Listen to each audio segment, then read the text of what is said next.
Sa patuloy na pagharap ng mga residente ng Barangay Bagong Silangan sa epekto ng matinding pagbaha dulot ng bagyong Krising, agad na kumilos ang mga miyembro ng Payatas Bagong Silangan Police Station 13, katuwang ang Team Strangers, upang maghatid ng kaunting ginhawa sa gitna ng unos.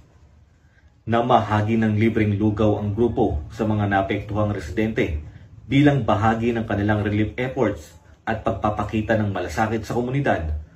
Ang aktibidad ay sinagawa sa isang ligtas at maayos na paraan sa gabay at pangangasiwa ng mga uniform personnel mula sa Police Station 13. Layunin ng ganitong mga inisyatibo na iparamdam sa taong bayan ang tunay na diwa ng bayanihan at dedikasyong maglingkod, hindi lamang sa larangan ng seguridad, kundi maging sa panahon ng sakuna at krisis.